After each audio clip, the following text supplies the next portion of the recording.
Если вы, как и я, не очень любите потолочный свет, у вас много всевозможных ламп и светильников, но вам все еще мало, или вы хотите чуть больше, чем просто источник света, вот такая прелесть появилась в Икее. Меня зовут Костя, и в этом видео расскажу о новинке SmackSafe, которая светится и еще как прикроватный или настольный органайзер может быть использована. С вас лайк и подписка, это мотивирует снимать больше и рассказывать про вот такие интересные штуки, ну и уверенно иду к 5000 подписчиков. Буду рад вашей поддержке. Увидел этот светильник совершенно случайно, пошел гуглить и толком ничего про него не нашел. Вот прям новинка. Название произнести даже не буду пытаться. Вообще за последний год в Икее появилось много интересных устройств для умного дома, не с фирменным протоколом, а с поддержкой Matter. То есть фактически в любой стандарт они подключаются без каких-либо проблем. Я уже какое-то время пользуюсь лампочками, и все здорово. Существуют умные розетки, датчики открытия-закрытия, датчики движения и еще всякие мелочи.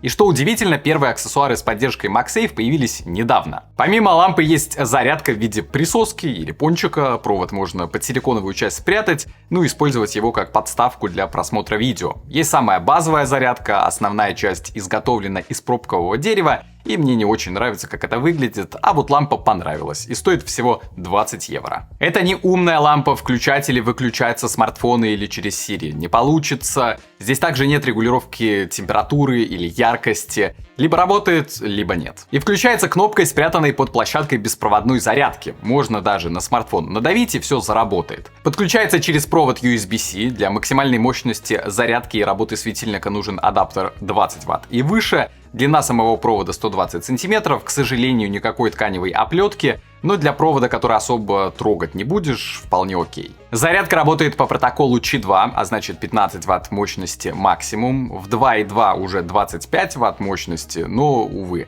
Тем не менее, учитывая, что вы будете, скорее всего, заряжать смартфон ночью от этой зарядки, 15 Вт вполне себе хватает. Было бы здорово видеть на корпусе отверстие для крепления на стене. Мне кажется, такой светильничек здорово бы смотрелся, особенно со смартфоном на зарядке. Понятно, почему не сделали, смартфон бы часто падал. Не из-за мощности магнитов, а из-за человеческой неосторожности. Ну и само блюдце для чего угодно. Стоит на рабочем столе, флешки, ручки, скрепки, все сюда. На прикроватном столике крем, беруши, мелатонин. На тумбе в прихожей ключи, мелочь, наушники. В целом за этот ценник можно все простить, но в отзывах много кто пишет о проблемах с качеством стекла, прокрашено не везде хорошо, и у меня тоже есть некоторые огрехи, и заявленная температура немного отличается, уходит он в белый. Опять же, если использовать как лампу у кровати и что-то ночью надо быстро найти, то в целом хватает, и даже белый свет не смущает. Но если хотите использовать именно как вот дополнительный свет, например, для просмотра телевизора, не знаю, вот будет у вас дополнительный стоять источник,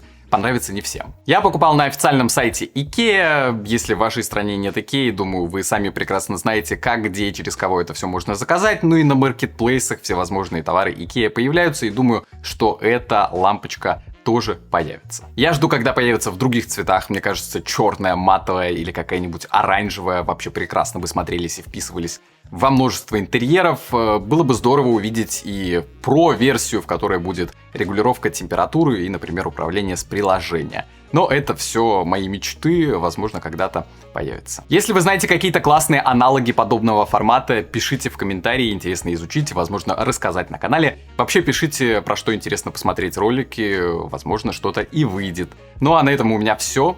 Пока.